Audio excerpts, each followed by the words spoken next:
Yes. Where do you see if they emerge in the same future of cybersecurity are there now more many or still separate? So the question is, where do I see emerging of cybersecurity and digital forensics?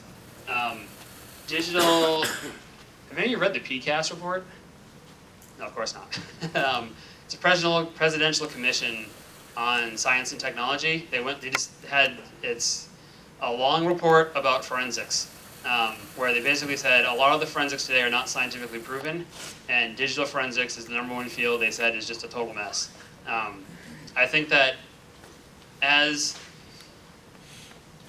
people need to understand computers, you need to understand what's going on inside the computer, you know, for whatever type of computer it is, phone, Internet of Things, desktop, servers, cloud, whatever. As they start learning more about how this stuff works and the traces you leave behind, that digital forensics will get much better and it will be repeatable. Most of the problem that the Presidential Commission identified is that it's not repeatable.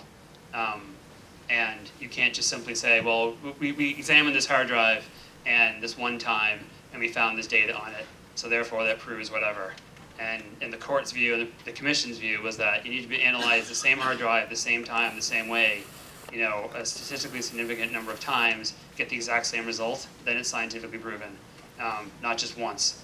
And who's to say that when you clone the hard drive, you didn't change the data? Who's to say when you went to read the hard drive or whatever device it is, the memory, you didn't, just by reading, you changed the state of the data.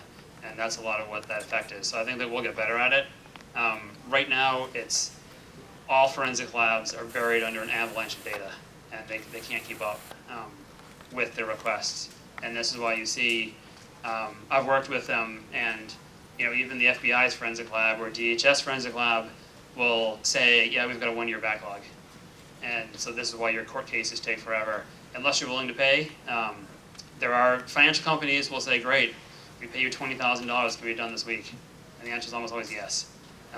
You go to a commercial lab, you have them do it, and you give them the data, and then some defense lawyer tears apart the forensics, saying, well, they analyzed the drive just once. It's not repeatable. Do it twice, do it 3 times. Prove to me it's the same result every time. So I think forensics needs a lot of work, and we'll get better. I mean, it's what's state of the art today. I think from just basing on the Presidential Commission's report is not repeatable. And from what I've seen in court cases, you, having been an expert witness in them, you come up with a huge tranche of data, and with the hope that 25% of it the judge allows. And that right there should tell you that judges don't believe 75% of what they see.